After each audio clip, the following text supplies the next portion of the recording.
नमस्कार दोस्तों, सीसी के इस लाइव रिसर्च लेक्चर में आप सभी का स्वागत है। मित्रों, आप सभी अवगत हैं, निरंतर आप सभी के लिए हम विभिन्न विषयों में लेक्चर्स आयोजित करते हैं और इन लेक्चर्स के माध्यम से हम उम्मीद करते हैं कि आपकी जिज्ञासाओं को परिपूर्ण करते हैं।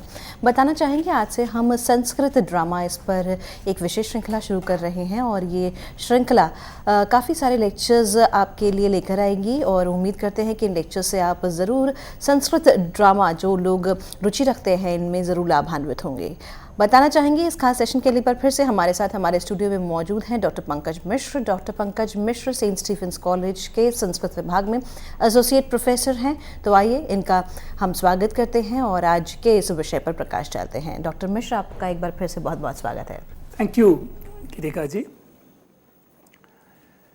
देवानामिद मा मनन्ति मुनयः शांतं क्रतुं चाक्षुषः शांतं क्रतुं चाक्षुषं रुद्रेणेदमुमाकृत व्यतिकरे स्वांगे विभक्तं द्विधा त्रैलोक्योद्भवमत्र लोकचरितं नानारसं दृश्यते नाट्यं भिन्नरुचेर्जनस्य बहुधाप्येकं समाराधनम्।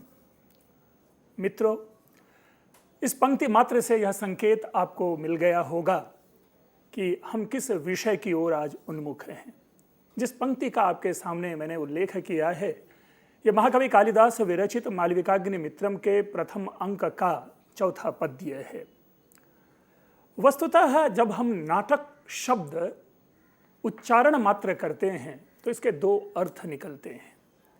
एक साहित्य रूप में नाटक और दूसरा प्रयोग रूप में जिसका मंचों पर अभिनय किया जाता है। तो इस प्रकार से प्रश्न यह उत्पन्न होता है कि हम किस नाटक के ऊपर आज का अपना यह व्याख्यान रखेंगे। निस्संदेह यह व्याख्यान मंचों पर किए जाने वाले अभिनय की दृष्टि से नहीं है, बल्कि संस्कृत की एक लंबी परंपरा है संस्कृत नाटकों की, संस्कृत नाट्य साहित्य की। हम उसके ऊपर में आज प्रकाश डालेंगे। और जहाँ तक लंबी परंपरा की बात है तो इसका इतिहास क्या है या हम इसका सोर्स कहाँ पाते हैं, इन सारे विषयों की चर्चा करते हुए और अद्यतन जो लिखे गए नाटक है उनकी ओर हम उनको अपने परिचर्चा का विषय बनाएंगे। यूँ तो मानव मात्र जो है वो मनोरंजन प्रिय है।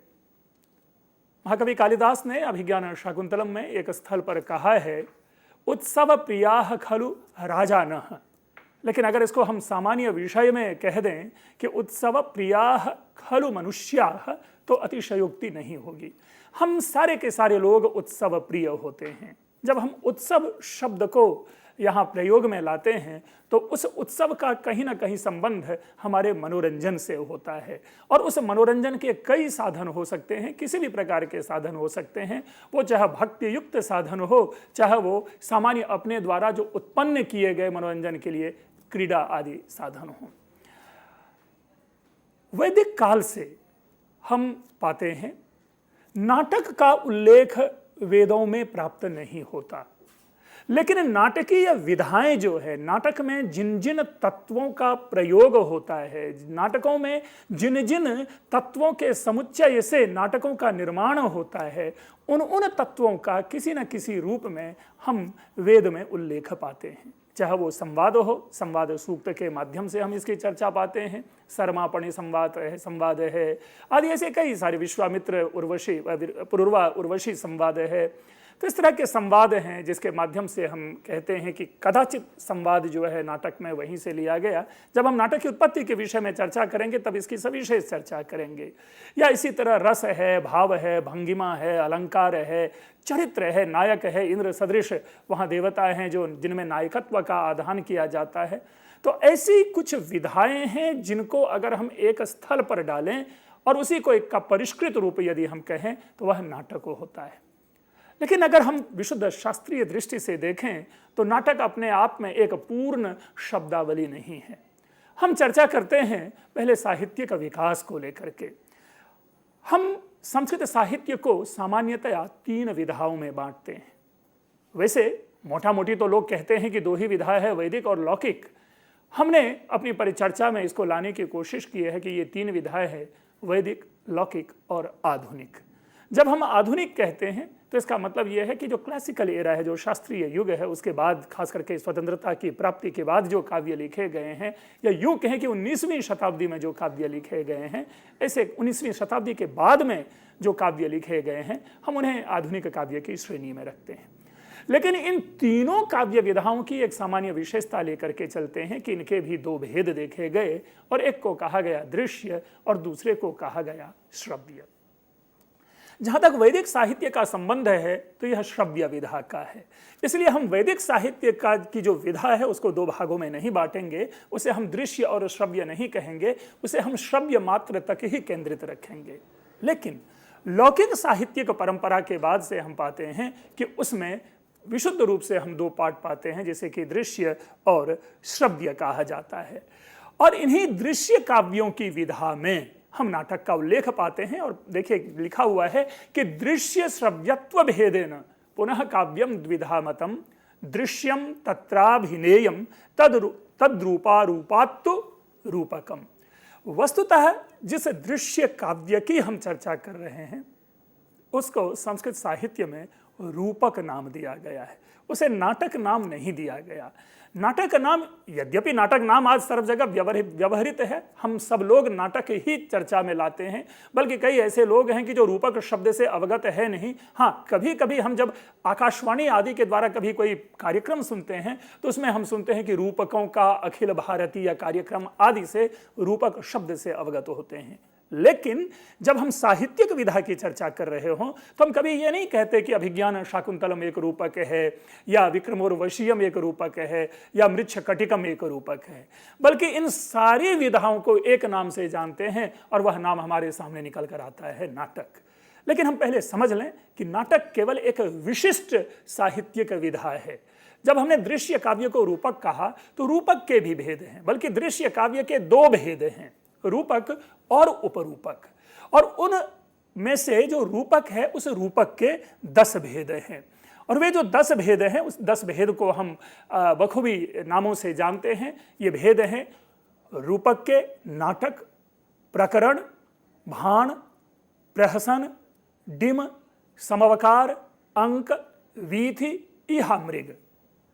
मित्रों, यहाँ पे जो ऐसे नाम लिए गए, कई सारे ऐसे नाम हैं जिनसे हम लोग का व्यवहार में अवगत नहीं होते, लेकिन 3 नाम आवश्यक रूप में सभी जान रहे होते हैं, जिसमें एक है प्रहसन, दूसरा है प्रकरण और तीसरा है नाटक।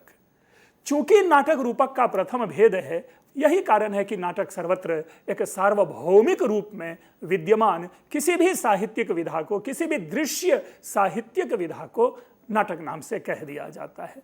हम भी जब यहाँ चर्चा करेंगे तो उन नाटकों के उल्लेख के क्रम में उन्हें हम बताएंगे कि यह नाटक किस विधा का है। जैसे विक्रमोर्वशीयम की अगर हम चर्चा करते हैं तो विक्रमोर्वशीयम ना तो नाटक है, ना प्रकरण है, ना प्रहसन है, बल्कि रूपक के 10 भेदों में से कोई भी एक भेद के अंतर्गत विक्रमोर्वशीयम नहीं है। उपरूपक जो कि 18 प्रकार के होते हैं, उन्हीं उपरूपकों में एक प्रकार है त्रोटक, और विक्रमोर्वशीयम रूपक भी नहीं है, उपरूपक है, और उस उपरूपक में एक विधा है त्रोटक, तो विक्रमोर्वशीयम त्रोटक है। महाकवि कालिदास स्वयं कहते हैं कि विक्रमोर्वशीय नामकेन नवेन त्रोटकेन उपस्थास्य, कि मैं नए त्रोटक के साथ यहाँ पर उपस्थित होऊंगा आदि। तो रूपक के 10 भेद हैं, उन्हीं भेदों में से एक नाटक है, और उपरूपक के 18 भेद हैं। अब जब इस नाटक की चर्चा करते हैं तो नाटक की दृष्टि से देखें, नाटक के लिए कितने सुंदर सुंदर शब्द प्रयोग में लाए, कितने सुंदर सुंदर इनके लिए मुहावरे प्रचलित हैं। एक स्थल पर नाटक को नाटकत्वम कवित्वम कहा गया, तो भरत मुनि ने इसे सार्ववर्णिक वेद कह दिया। अन्यत्र बहुत ही प्रचलित मुहावरा है नाटक के विषय में, जिसे कि काव्येषु नाटकम रम्यम कहा जाता है, और एक सामान्य जिज्ञासा का विषय है कि नाटक को पंचम वेद तक कह दिया गया। मित्रों, हमने जब गद्य पढ़ा था तो गद्य में बार बार एक पंक्ति में प्रयोग में लाता था गद्य की महत्ता की स्थापना के लिए, और वह पंक्ति थी गद्यम कवीनाम निकषम वदन्ति। कदाचित इसी प्रकार एक पंक्ति और नाटक के विषय में बनाई गई और वह है नाटकांतम कवित्वम, कि अगर कवित्व हो तो वो नाटक देखें, यानी अगर सहृदयता हो, नाटक के भाव भंगिमा भाषा, जहां तक गद्यम कविनाम निकषम वदंती की चर्चा है, तो उसका जो एक तरह से कह सकते हैं कि इंक्लिनेशन जो इस मुहावरे का है वह है भाषाई गौरव की ओर। लेकिन जब नाटकांतम कवित्वम या नाटक के इस रूप में चर्चा हम करते हैं तो हमें सबसे प्रमुख तत्व उभर कर आता है भाव, सेंटिमेंट्स, जो हमारे इमोशंस से हैं, तो वो उभर कर आता है। इसलिए नाटकांतम कवित्वम कहा जाता है। जिस नाटक से रसोद्रेक ना हो, जिस नाटक से रसाविष्करण ना हो, जिस नाटक से रसाभिव्यंजना ना हो, फिर वो नाटक नाटक नहीं होता, वो एक ड्राई प्ले कहलाता है, सूखा वो हो जाता है, शुष्क प्रभाव छोड़ता है। तो नाटकांतम जब कवित्वम कहा जाता है तो मैं यही समझता हूं कि ये रसाविष्करण चातुरी है जिसके कारण नाटक को कवित्व की श्रेष्ठता के रूप में देखा जाता है। दूसरा जो सार्ववर्णिक वेद कहा, तो उसकी भी व्याख्या इस प्रकार से बनती है। मैंने जो अभी प्रारंभ में श्लोक आपके सामने पढ़ा था, पद्य, जिस पद्य की आखिरी पंक्ति थी, नाट्यम ही भिन्न रुचिर जनस्य बहुधाप्येकम समाराधनम, कि भिन्न रुचिर जनस्य, हर प्रकार की रुचि रखने वाले लोगों के लिए, भिन्न भिन्न गतिमति वाले लोगों के लिए जो नाटक है, उस नाटक में ऐसे सारे लोगों की प्रतिच्छवि उभरती है, प्रतिछाया दिखती है। दूसरे शब्दों में हम आप सामान्य जो जितने भी व्यक्ति हैं, किसी न किसी रूप में उन नाटकों में अपना प्रतिबिंब पाते हैं और उनसे हमारा एक साधारणीकरण बनता है, हमारा उसे एक संबंध बनता है, एक जनरलाइजेशन होता है। तो जब सार्ववर्णिक वेद कहा गया तो उसके दो हैं। हर वर्ण के लिए यह वेद है, वेद समान है। सामान्य रूप से ये क्या है कि तथाकथित जो हमारे समाज में प्राचीन काल में 4 वर्णों का उल्लेख है, मैं उन 4 वर्णों की व्याख्या यहाँ ना करके सामान्य रूप से ये कहूँ कि समाज में रहने वाले हर वर्ग के लोगों की प्रतिच्छवि जहाँ दिखती है वह नाटक है। और चूंकि नाटक इतना पवित्र होता है, नाटक लोगों को इतनी अच्छी तरह से बांधे रखता है, जहाँ पर हर प्रकार के नाम गोत्र रूप आदि गौण हो जाते हैं, इसीलिए इसे वेद की संज्ञा दी गई और तदनुसार यह सार्ववर्णिक वेद जो है नाटक कहलाता है। तीसरी जो पंक्ति आपके सामने रखी थी वह थी काव्येषु नाटकम रम्यम। मित्रों, ये एक बड़ा ही सुंदर, एक बहुत ही बढ़िया ये कथन प्राप्त होता है नाटक के विषय में, और ये पूरा का पूरा एक पद्य जिसे आप लोग भली भांति जानते होंगे कि काव्येषु नाटकम रम्यम तत्र रम्या शकुंतला तत्रापि चतुर्थोंकः तत्र श्लोक चतुष्टयम्।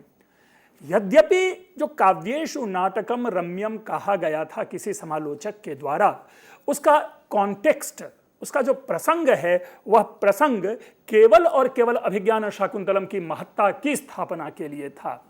लेकिन हम अगर इस वाक्य खंड को, इस पद्य खंड को अगर हम बाहर निकाल लेते हैं तो वह पंक्ति मात्र शेष रह जाती है काव्येषु नाटकम रम्यम। यानी जितने भी काव्य विधा है, चाहे वो महाकाव्य हो, गद्य काव्य हो, गीति काव्य हो, चंपू काव्य हो, कथा साहित्य हो या अन्य कोई भी साहित्यिक विधा हो, उन सारी विधाओं में नाटक सर्वाधिक रमणीय होता है। क्योंकि एक बड़ा ही सीमित परिवेश में, एक सीमित जो उसकी अगर कहें कि बड़ा ही लघु काय होता है नाटक, वृहत नहीं होता महाकाव्य या गद्य काव्य की तरह, और उसमें मानो जन्म जन्मांतर की कथा, पूरे एक लंबे समय की कहानी को संक्षिप्त रूप में हमारे सामने इस प्रकार कविगण अपने चातुर्य से प्रकट कर देता है कि मानो वो दृश्य हमारे सामने सजीव हो उठता है। हम सब लोग उसमें डुबकी लगाने लगते हैं।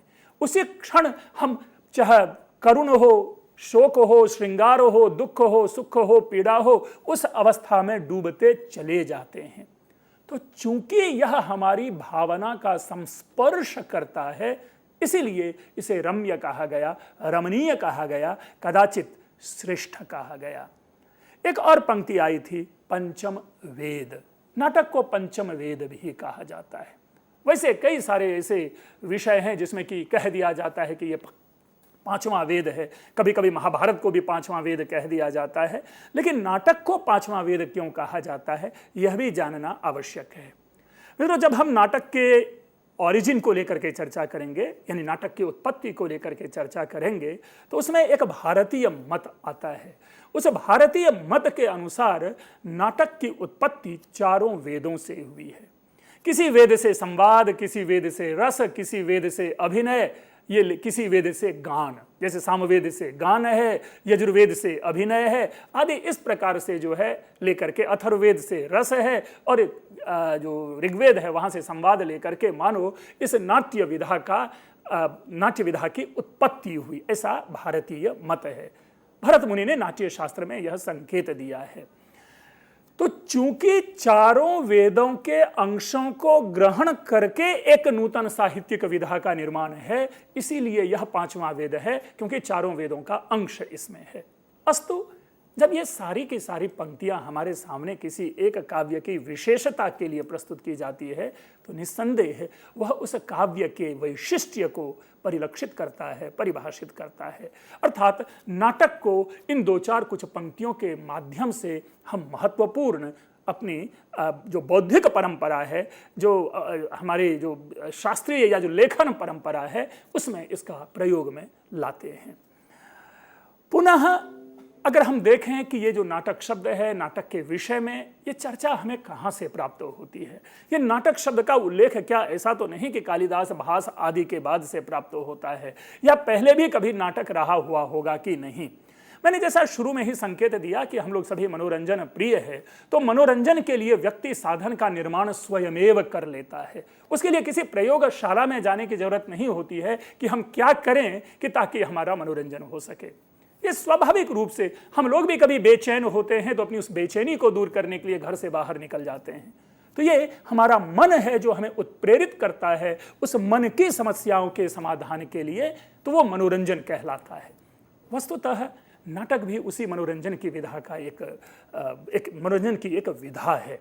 आप पाएंगे कि प्राचीन काल में राजा महाराजा लोग जब तीर्थ यात्रा पर निकलते थे तो अपने साथ नाट्य मंडली को ले जाते थे कि जहां भी कहीं विश्राम होता था, रात्रि विश्राम किया जाता था, तो ऐसी जगहों पर वे अपना मनोरंजन करते थे। और मनोरंजन में सविशेष नाटक का उल्लेख है। खास करके जब भवभूति का हम उत्तर रामचरितम पढ़ते हैं तो उत्तर रामचरितम का जो प्रारंभिक हिस्सा है, जो प्रस्तावना है, उस प्रस्तावना में इसका उल्लेख पाते हैं कि तीर्थ यात्रा के प्रसंग में यहाँ पर उत्तर रामचरितम नाटक का अभिनय किया जा रहा है।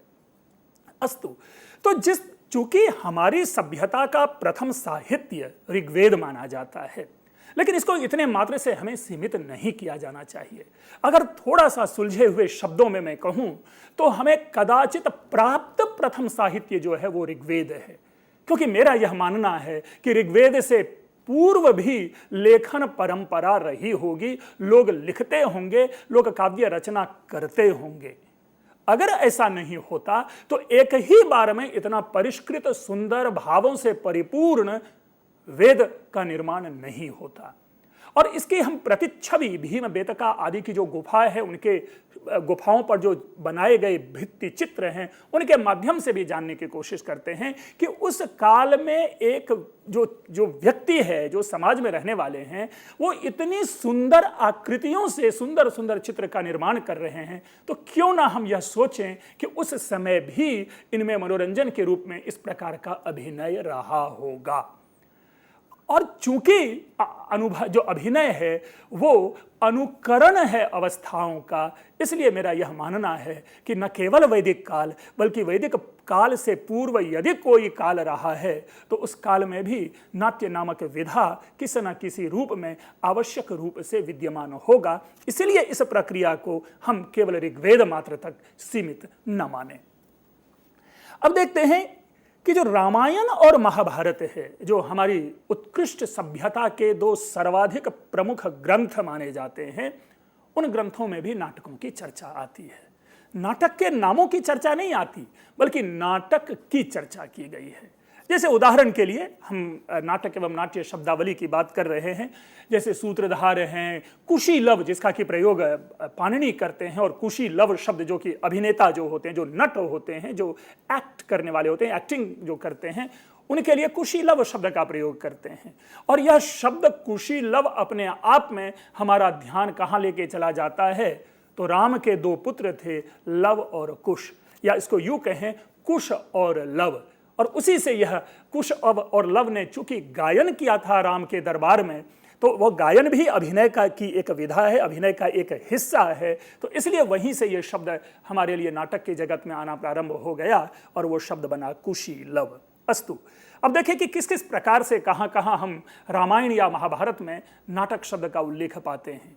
यद्यपि कई स्थलों पर है और यह संभव नहीं है कि उन सारे की सूची बना करके हम यहाँ प्रस्तुत करें, लेकिन ग्रामम गच्छन् स्त्रीणम स्पृशति, इस न्याय से हमने दो चार जो संकेत हैं वो रामायण और महाभारत से ढूंढे हैं, जो आपके सामने प्रस्तुत है। जैसे उदाहरण के लिए अयोध्या कांड में एक पद्य का अंश है, नाराजके जनपदे प्रकृष्ट नट नर्तका। अब देखेंगे नट और नर्तक इन दो शब्दों का प्रयोग है। दूसरी जो ख बिंदु देखें, क्या लिख रहे हैं कि नाटकान्यपरे प्राहुर हास्यानि विविधानि च। यहां पर भी नाटक शब्द का उल्लेख पाते और नाटक का एसोसिएशन किसी न किसी रूप में हास्य से पा रहे हैं, जिसका मैंने संबंध जोड़ा था मनोरंजन से। यह भी अयोध्या कांड का अंश है। ग और घ महाभारत का अंश है, जहां पर आप पाएंगे कि नाटकाः विविधाः काव्याः कथाख्यायिक कारकाः। वहां पर भी आप देखेंगे कि नाटक शब्द का उल्लेख है। और अंत में एक और है कि आनर्ताश्च तथा सर्वे नट नर्तक गायकाः। तीनों शब्द देखें, नट नर्तक और गायकाः। यदि नाटक की समग्रता का हम विश्लेषण करते हैं तो मित्रों, नाटक में आवश्यक रूप से अभिनय, संगीत और नृत्य इसके अंग माने जाते हैं। अर्थात नाटक में अभिनय तो है ही, लेकिन उस अभिनय को उपस्थित करने के लिए गायन और नर्तन आवश्यक है। और महाभारत में हमने क्या प्रयोग देखा? नट, नर्तक और गायक। गायक गान करने वाला, नर्तक नृत्य करने वाला और नट अभिनय करने वाला। तो इस प्रकार से हम रामायण और महाभारत में नाटक का सांकेतिक उल्लेख पाते हैं। दूसरे शब्दों में यदि कहा जाए तो नाटक उस काल में विद्यमान था। अगर विद्यमान नहीं होता तो उनके इन तत्वों के लिए सविशेष कोई व्यक्तिवाचक संज्ञा का निर्माण नहीं होता। यद्यपि नट, नर्तक और गायक समूहवाचक है, लेकिन मैंने व्यक्तिवाचक इसलिए कहा कि उस कार्य को स्पेशली जो करने वाले व्यक्ति हैं उनको नट कहा गया। जो गायन करने वाले हैं उनके लिए गायक शब्द का प्रयोग किया गया, और जो नृत्य करने वाले हैं उसके लिए नृत्य शब्द का प्रयोग किया गया। तो इसलिए मेरा यह मानना है कि महाभारत रामायण आदि काल में नट यानी नाटक पूर्णतया विद्यमान था। हमें नाटक के नामों का उल्लेख प्राप्त नहीं होता। इसके लिए चूंकि देखिए, नाटक के नामों का उल्लेख तब हमें प्राप्त होगा जब वो साहित्यिक रूप में स्वीकृत हो। अन्यथा अभिनय के लिए क्या होता है कि हम अपने से ही 5, 10, 20 संवाद का निर्माण कर लेते हैं और 2-4 व्यक्ति खड़े होकर के उस संवाद को अपने ढंग से लोगों के मन के अनुकूल उसको प्रस्तुत कर लेते हैं। तो वह विधा रही होगी, उसे लेखन में नहीं रखा गया होगा। इसलिए नाम से हमें रामायण महाभारत में किसी विशिष्ट नाटक का उल्लेख प्राप्त नहीं होता। नाम की चर्चा हमें पाणिनि के बाद से प्राप्त होगी, जो अभी मैं आगे उसकी सूचना दूंगा। लेकिन इससे पीछे और हम चलें, आप राजगीर जाएं, छोटा नागपुर जाएं, सरगुजा की पहाड़ियों में जाएं, इन जगहों पर ईसवी पूर्व से जो ईसवी पूर्व हैं उस काल के कई सारे थिएटर रंगमंच प्राप्त हुए हैं। हम दूसरे शब्दों में कहें कि जैसे अगर पहाड़ी प्रदेश में स्टेडियम नुमा मंच हमें प्राप्त होता है और विधिवत सारे के सारे समीक्षकों ने, इतिहासकारों ने उसे स्वीकार किया है कि यह नाट्य मंचन का क्षेत्र है, रहा है, यहाँ पे पहले मंचन होता रहा होगा। तो इसलिए हमारे पास दोनों रूप में नाटकीय संकेत प्राप्त होते हैं, जो अत्यंत प्राचीन काल से चला आ रहा है। अब रही बात, अलग अलग काल में, अलग अलग समय में इस नाटक की प्रभूत प्रशंसा प्राप्त हुई है। कई लोगों ने खूब, और हमारे प्राचीन खास करके चाहे भरत हों, चाहे कालिदास हों, धनंजय जिन्होंने नाट्य शास्त्र के आधार बना करके 10 रूपक की रचना की वो रहे हों, धनिक रहे हों, या अन्य कोई परिवर्ती कवि रहे हों, नाटककार रहे हों, उन्होंने यथासमय उन नाटकों की विशेषता या इस नाट्य विधा की विशेषता को अपने भावों में हमारे सामने प्रस्तुत किया है। तदनुसार भरत मुनि स्पष्ट रूपेण कहते हैं कि त्रैलोक्यस्यास्य सर्वस्य नाट्यम भावानुकीर्तनम। नाट्य यानी नाटक क्या है? भावों का अनुकीर्तन है। मैंने प्रारंभ में ही, शुरू में ही, जब गद्यम कविनाम निकषम वदंती और नाटकांतम कवित्वम के बीच में भेद उत्पन्न कर रहा था, तो मैंने प्रमुख रूप से यह स्थापित करने का प्रयास किया था कि वस्तुतः नाटक की जो विशेषता है वह भाव प्रदर्शन में है, हमारे इमोशन को टच करने में है। अगर नाटक देख करके हमारा भाव गलित विगलित नहीं होता तो फिर वह नाटक नहीं होता। यही कारण है कि जब हम अभिज्ञान शाकुंतलम पढ़ते हैं और चतुर्थ अंक में जाते हैं, शकुंतला की विदाई को देखते हैं, तो हमारी आंखों से आंसू टपकते हैं। वह उन आंसुओं का टपकना ही भावों का गलन विगलन होता है। तो स्वतंत्र रूप से सर्वप्रथम भरत मुनि ने अपने नाट्य शास्त्र में उद्घोष पूर्वक कहा कि नाट्यम भावानुकीर्तनम। तदनुसार जो पंक्ति शुरू में बार बार, 2 बार, 3 बार मैं दोहरा चुका हूं, महाकवि कालिदास ने बड़े ही उच्च स्वर में मालविकाग्निमित्रम के प्रथम अंक के चौथे पद्य की आखिरी पंक्ति में स्पष्ट कहा है कि नाट्यम ही भिन्न रुचिर्जनस्य बहुधाप्येकम समाराधनम। कि ये जो नाटक है भिन्न रुचि वाले, भिन्न गतिमति वाले लोगों के लिए एक आराधना का बड़ा ही सुंदर यह स्थल है। हर व्यक्ति की प्रतिच्छवि इसमें दिखती है। उसके बाद पुनः हम पाते हैं धनंजय ने कहा अवस्थानुकृतिर्नाट्यम। अवस्थाओं का अनुकरण यही अभिनय है। यदि किसी एक्स नामक चरित्र को हमें अभिनय के द्वारा उतारना है तो वाई नामक चरित्र जो उसका अभिनय करेगा वो सारी समग्रता, यानी कैसे वह हंसता है, कैसे वो बोलता है, कैसे उसके शारीरिक अभिनय होते हैं, किस प्रकार चलता है, किस प्रकार उठता बैठता है, कैसे लोगों से मिलता जुलता है, उन सारी चीजों को उसी प्रकार से हमारे सामने उपस्थित करते हैं। इसीलिए नाटक को कहा गया अवस्थानुकृति। यदि राम की भूमिका करेगा कोई व्यक्ति तो राम के रूप में अपने को ढालना पड़ेगा, उसके संवाद रावण की तरह नहीं निकलेंगे। इसी प्रकार यदि कोई दुष्यंत की भूमिका करेगा तो वह दुष्यंत के रूप में, एक राजा के रूप में हमारे सामने उपस्थित होगा, वह विदूषक की तरह अपने एक्ट को नहीं प्रस्तुत करेगा। इसीलिए धनंजय ने बड़े ही स्पष्ट रूप से नाटक को अवस्थानुकृति अर्थात अवस्थाओं का अनुकरण, जिसे आजकल हम मिमिक्री कह लेते हैं या इमिटेशन कह लेते हैं। वैसे मिमिक्री शब्द जो है वो थोड़ा सा हीन शब्द है उस दृष्टि से, लेकिन नाटक जो है एक बड़ा ही व्यापक शब्द है।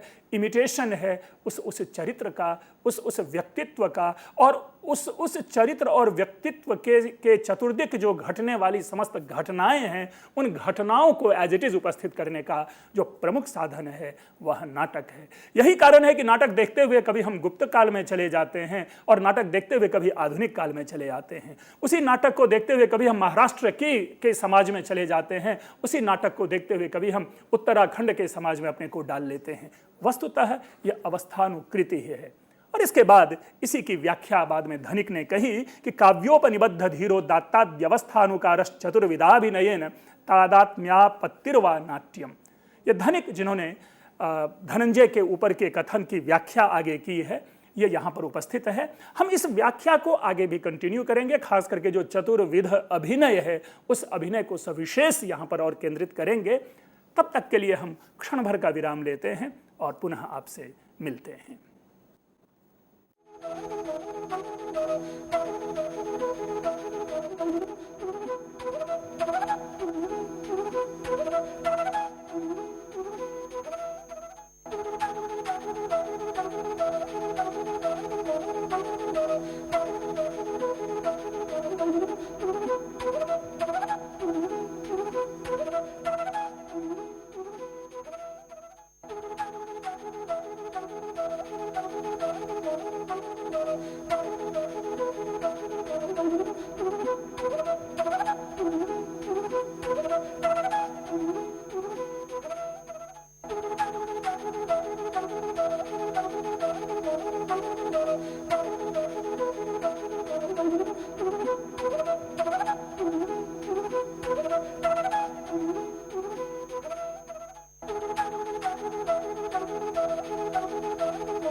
मित्रों, चतुर्विध अभिनय की चर्चा, लेकिन इससे पूर्व एक और तत्व हमें जानना है, वह है नाटकों में नायक आदि की विधा।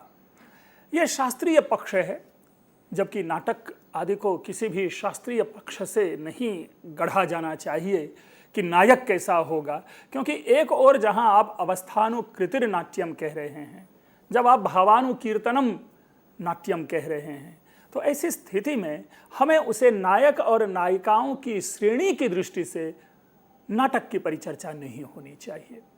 हर वर्ग का कोई भी पुरुष किसी भी प्रकार का अभिनय करने वाला जो कि समाज के परम सुख की ओर ले जाए, वो कोई भी नायक हो सकता है।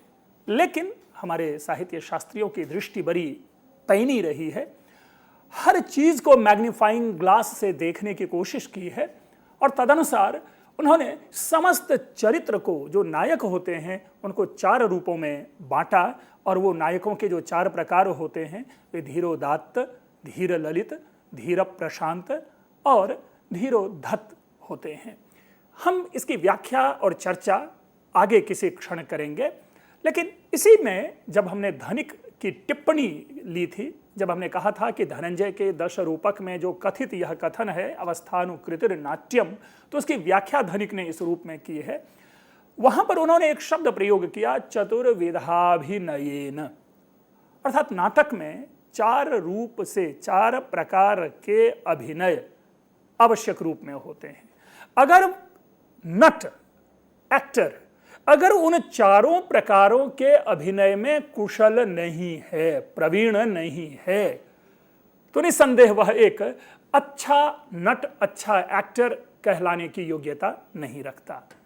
तदनुसार ये 4 प्रकार के जो अभिनय कहे गए वे होते हैं आंगिक, वाचिक, सात्विक और आहार्य। हम जब भी कभी खास करके जो प्राचीन नाटक जब देखने के लिए जाते हैं तो उनमें इन 4 शब्दों का काफी प्रयोग आता है। आंगिक अर्थात जिस अभिनय को प्रस्तुत करने के लिए हम अपने हाथ, पैर, भाव, अपने जो ललाट आदि, क्रोध में जो आंखों आदि को चौड़ी करना, इस प्रकार की का जो अभिनय है वो भी अभिनय का ही एक अंग है, हम इसे कहते हैं आंगिक। इसी प्रकार वाचिक है। वाचिक आप लोग सभी जानते हैं कि संवाद जो है उसको प्रस्तुत करने की जो शैली है वह वाचिक है। और सभी आप लोग यह जानते होंगे कि सारे के सारे वाक्य एक स्वर में नहीं बोले जाते, सारे के सारे वाक्य एक भाव में नहीं बोले जाते, बल्कि इमोशन के अनुसार, वस्तुस्थिति के अनुसार, परिस्थिति के अनुसार हम उस संवाद को उन भावों से युक्त करके लोगों के सामने प्रस्तुत करते हैं। और तभी क्या होता है कि यथा प्रसंग, यथा संवाद तथा संवाद, इस प्रकार हम एक अच्छे अभिनय की पारखी, एक अच्छे अभिनय की परख करते हैं। आंगिक, वाचिक। इसके बाद है आहार्य। आहार्य, इसका संबंध हमारी वेशभूषा से है। हम क्या पहनते हैं, किस जगह क्या पहनते हैं। अगर कोई व्यक्ति जंगल में सामान्य रूप से टहलने गया और विश्राम की दशा में है और वहां पर उसे राजमुकुट पहना दिया जाए, तो मैं समझता हूं कि वो अनुकूल आहार्य नहीं होगा। और यही कारण है कि महाकवि कालिदास ने दुष्यंत को, जब दुष्यंत तपोवन में प्रवेश करता है, तो महाकवि कालिदास ने सविशेष दुष्यंत के लिए एक संवाद का निर्माण किया है कि विनीत वेशेन गंतव्यानि तपोवनानि नाम। जो तपोवन आदि जो जगह हैं, तपस्थल हैं, आश्रम है, वहां पे विनम्र वेशभूषा से जाना चाहिए। और वहां पर दुष्यंत अपना राजकीय मुकुट, अपने राजकीय आभूषण, उन सारी चीजों का परित्याग करता है, सारथी को वो सारा सौंप देता है और एक साधारण मनुष्य के रूप में वह आश्रम प्रवेश करता है। यही चीज है। अगर हम जैसे आजकल की एक नई विधा, जो हम कह सकते हैं कि पोशाक वेशभूषा की शैली प्रारंभ हुई है, आज भी हम संकोच करते हैं कि अगर किसी धर्मस्थल में जाए, किसी मंदिर में जाएं, तो सामान्य वेशभूषा में जाएं, तड़क भड़क वाली वेशभूषा में नहीं जाते, क्योंकि उस स्थल की वेशभूषाओं की अपनी मर्यादा होती है। तो इसी प्रकार एक तो आहार यह है कि किस प्रसंग में कैसी वेशभूषा होनी चाहिए, लेकिन जिस व्यक्ति ने उस वेशभूषा को धारण किया है उस व्यक्ति का जो डील डॉल है, जो मंच पर उनकी उपस्थिति है, वह तदनुरूप है कि नहीं। तो इसलिए कभी कभी आपने देखा होगा कि जैसे दुपट्टे होते हैं हाथ में, तो जब दुपट्टे झटकते हैं तो ये सारी कहीं ना कहीं उस वेशभूषा से अभिनय निकालने का प्रयास होता है। चौथा है सात्विक। ये सबसे महत्वपूर्ण अभिनय का यदि कहें तो सर्व प्रमुख जो क्षेत्र है जिसे अभिनय को आंका जाता है, जिसे अभिनय की कुशलता जांची जाती है, वह है सात्विक। अर्थात हमारे मनोभाव स्पष्ट रूप से हमारे चेहरे पर प्रदर्शित हों।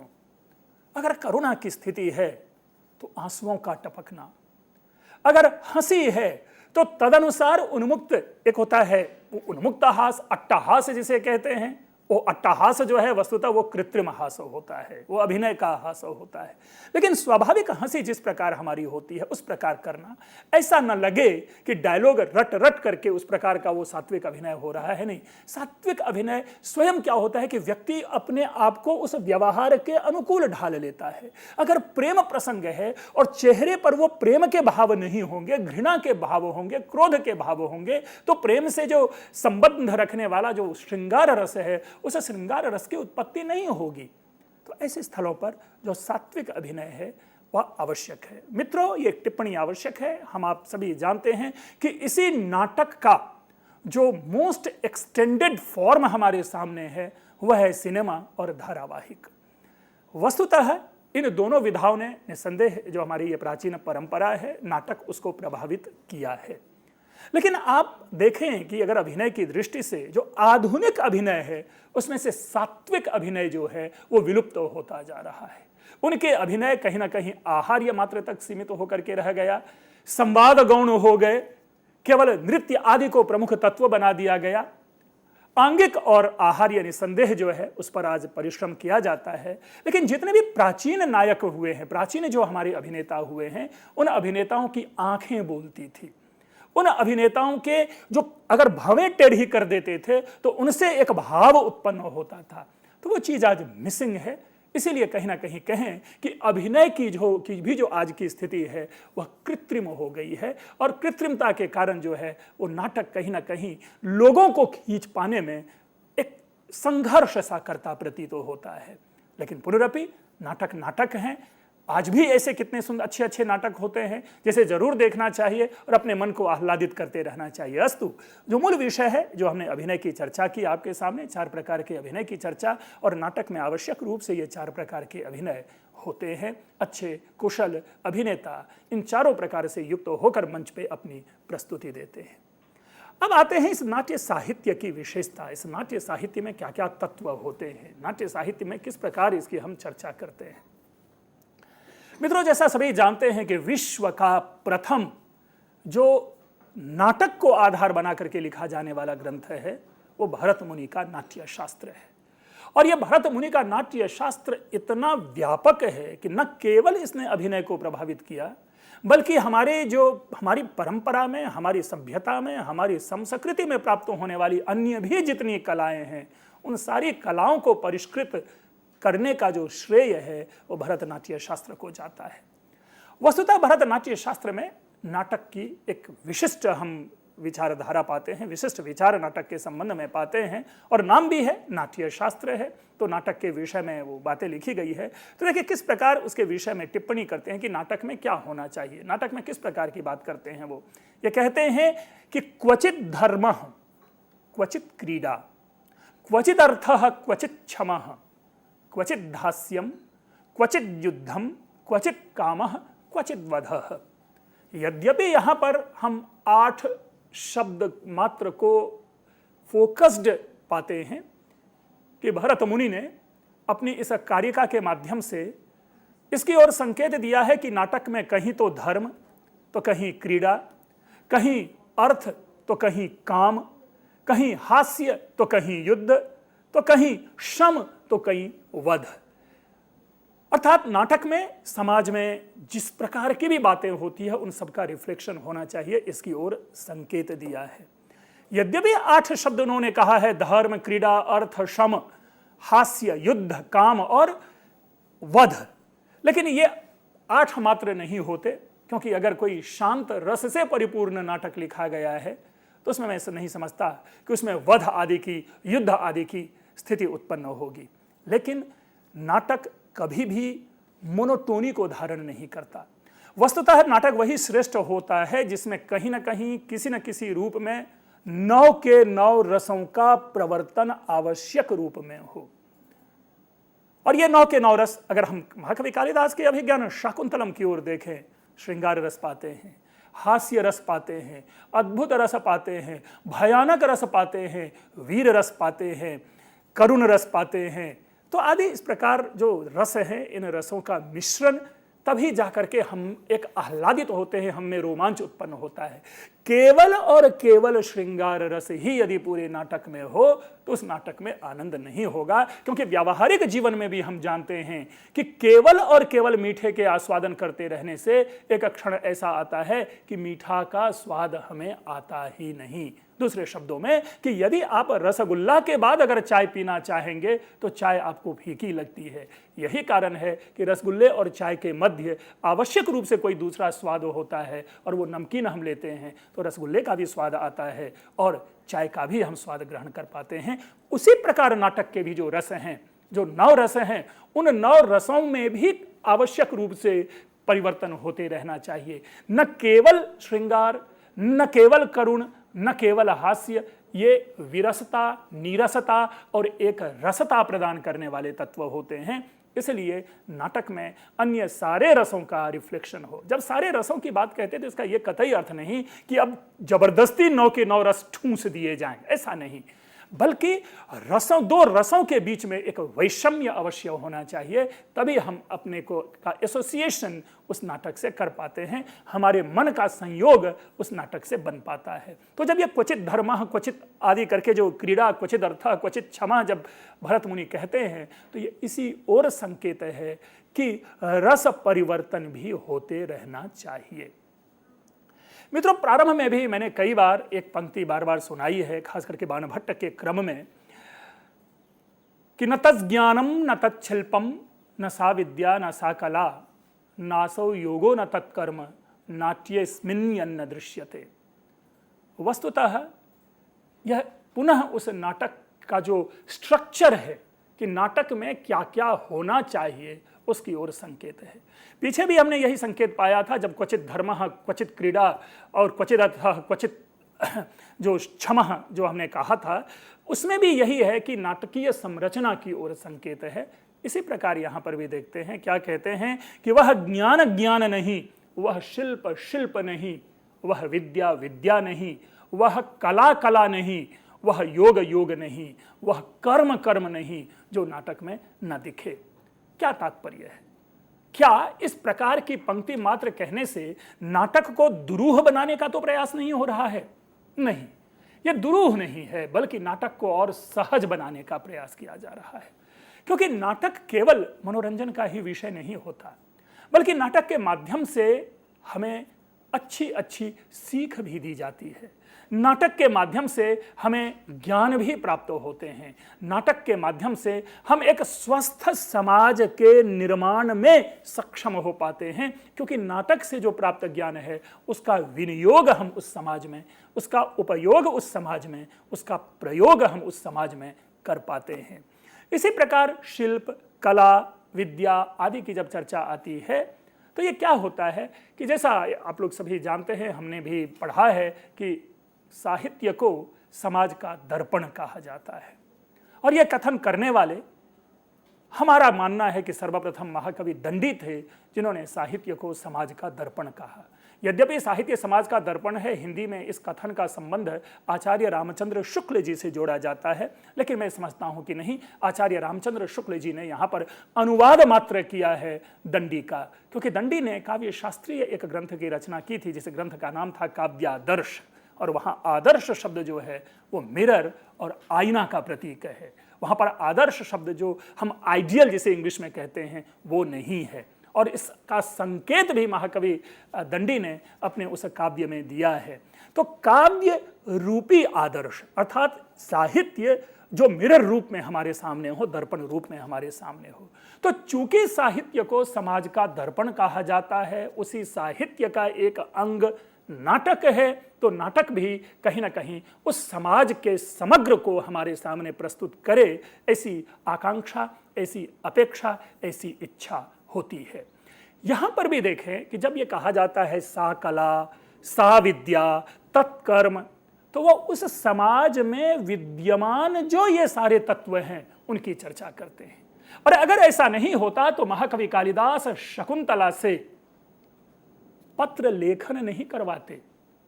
अगर ऐसा नहीं होता तो महाकवि कालिदास दुष्यंत से और मेघदूतम के यक्ष से चित्र निर्माण नहीं करवाता अपनी अपनी प्रेमिका और प्रेयसी का। तो कहीं ना कहीं लेखन कला की ओर संकेत, चित्रकला की ओर संकेत है। और अगर ऐसा नहीं होता तो मालविकाग्निमित्रम में महाकवि कालिदास हरदत्त और गणदास के मध्य मालविका को आधार बना करके प्रतिस्पर्धा नहीं करवाते, जहां मालविका में नृत्य भी है, गायन भी है और अभिनय भी है।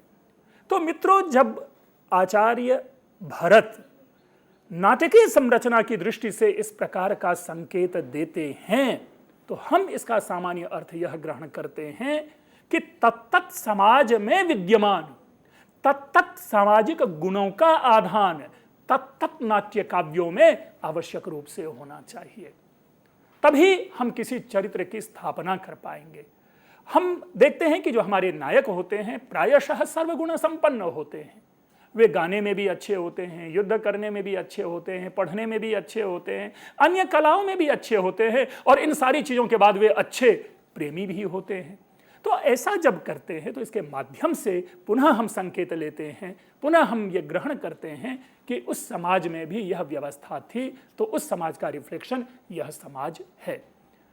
स्मरण कीजिए अभिज्ञान शाकुंतलम के प्रथम अंक की आखिरी पंक्ति, बल्कि आखिरी पद्य, गच्छति पुरः शरीरम धावति पश्चाद संस्तुतम चेतः चीनांशुकमिव केतमानो प्रतिवातम नीयमानस्य।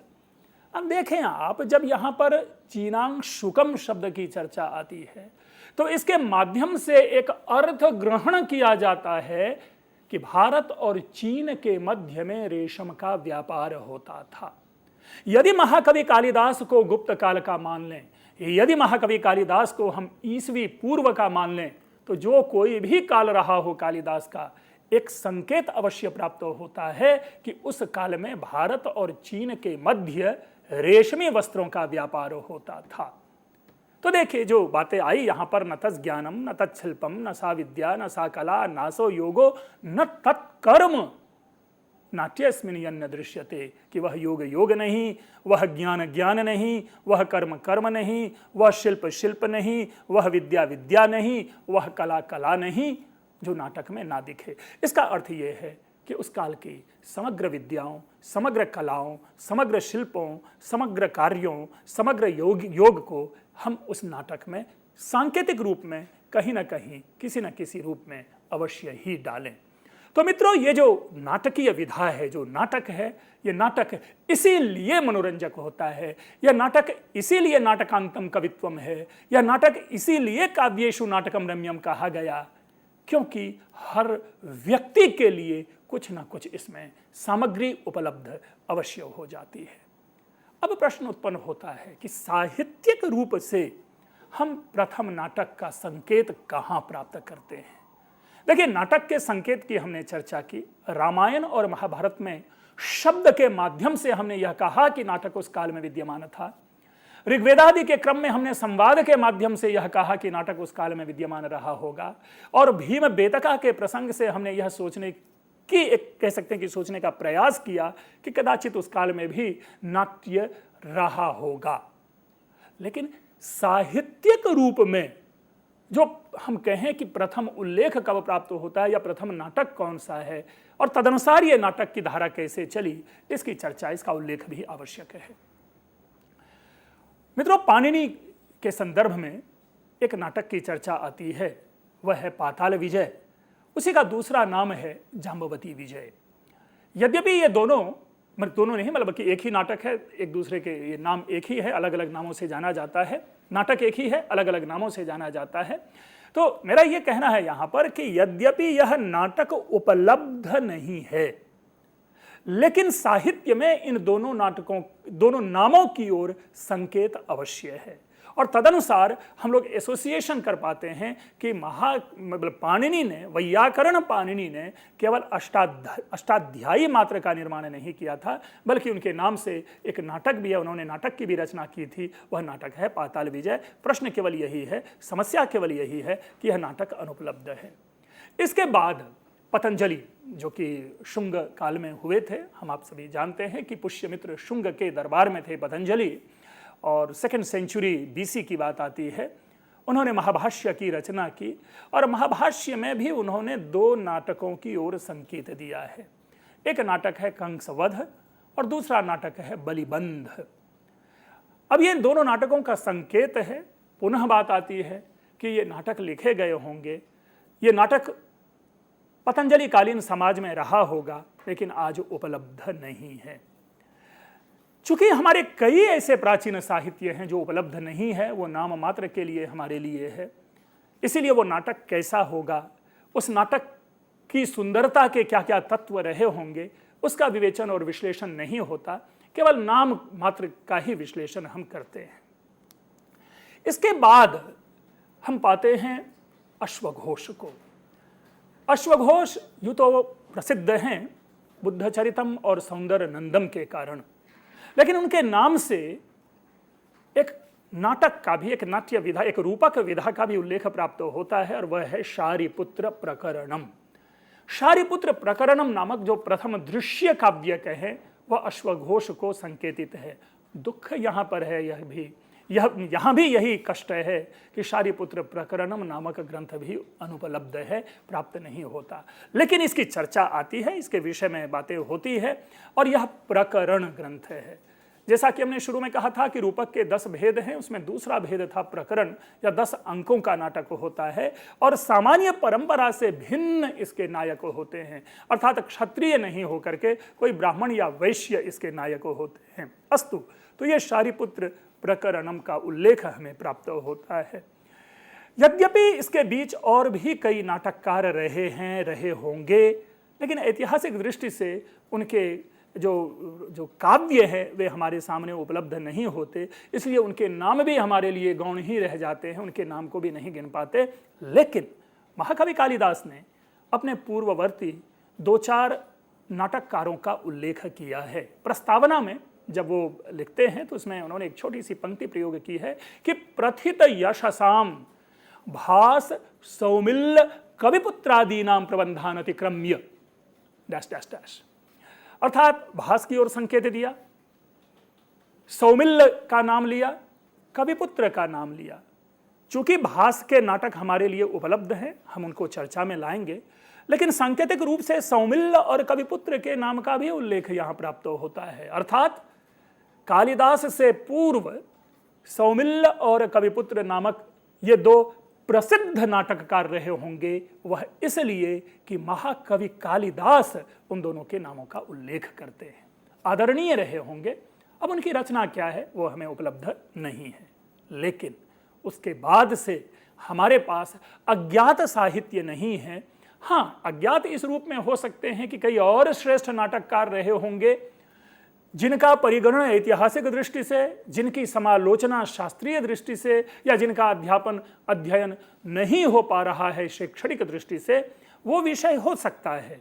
लेकिन एक भास के बाद जो साहित्यिक या ऐतिहासिक दृष्टि से जब विमर्श प्रारंभ होता है, तो अन्य सारे नाटकों की चर्चा आती है, अन्य सारे कवियों की चर्चा आती है, और उन्हीं नाटककार में एक नाटककार हुए भास। इसके नाम से भली भांति अवगत होंगे, और भास ने कुल 13 नाटकों की रचना की। 13 नाटक, पुनः मैं कह रहा हूं कि 13 नाटक ना कहकर हम ये कहें कि 13 रूपकों की रचना की, क्योंकि नाटक कहने मात्र से, जैसा बार बार कहता हूं कि बोध हो जाता है समग्र नाट्य साहित्य, लेकिन नहीं, नाटक एक मात्र विधा है। लेकिन आगे से मैं केवल नाटक शब्द का ही प्रयोग करूंगा, इसलिए कि पुनः पुनः मुझे इसकी व्याख्या न करनी पड़े। लेकिन जिस नाटक की चर्चा करेंगे उस नाटक की अगर विधा में कोई भिन्नता होगी तो वहां पर उसे हम संकेतित करेंगे। तो सामान्य रूप से भास ने 13 नाटकों की रचना की और वो प्रसिद्ध है। सारे के सारे नाटकों के नाम आपने सुन रखे होंगे और खास करके भास के नाटकों का सर्वाधिक मंचन होता रहा है अभिनय जगत में, ये भी आप लोग जानते होंगे। और उनमें से हम पाते हैं कि 2 नाटक जो हैं वो उदयन और वासवदत्ता के प्रेम को आधार बना करके लिखे गए, जिनका नाम है प्रतिज्ञा योगंधरायण और स्वप्न वासवदत्तम। उसके बाद 2 नाटक हम पाते हैं जो कि विशुद्ध काल्पनिक है, जिनका कोई स्रोत नहीं है। ऐसा प्रतीत होता है कि ये दोनों नाटक कवि कल्पना प्रसूत रहे हैं। तो उनमें से एक है अभिमारक और एक अधूरा नाटक है चारुदत्तम। यही चारुदत्तम बाद में जाकर के शूद्रक के लिए आधार बनता है और इसको आधार बना करके महाकवि शूद्रक मृच्छकटिकम की रचना करते हैं। पुनः तो 4 नाटक हुए। 2 नाटक जो है वो राम कथा परक हैं, प्रतिमा और अभिषेक।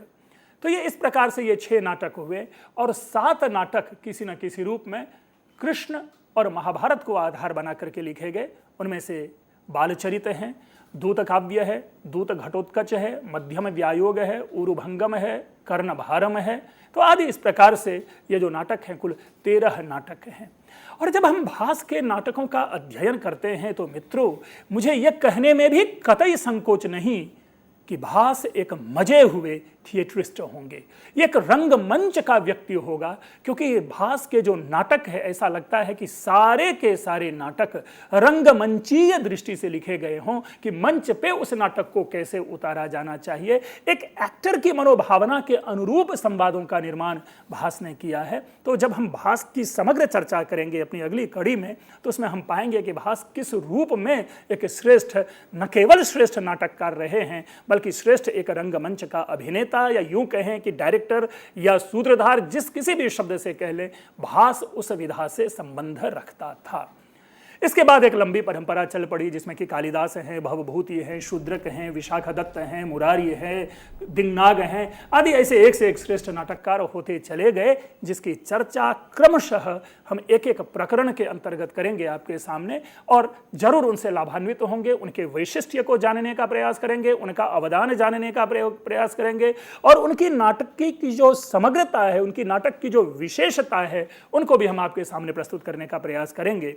तो अस्तु, ये हम देख पाते हैं कि आज जो नाटक के विषय में हमने चर्चा की, इस नाटक को, नाट्य साहित्य को हमने एक शास्त्रीय दृष्टि से आपके सामने प्रस्तुत किया कि नाटक के विषय में लोगों की क्या धारणा रही है, नाटक में किन किन तत्वों का समावेश शास्त्रीय दृष्टि से होना चाहिए और किस प्रकार नाटकों से हम आम जनों का एसोसिएशन बनता है।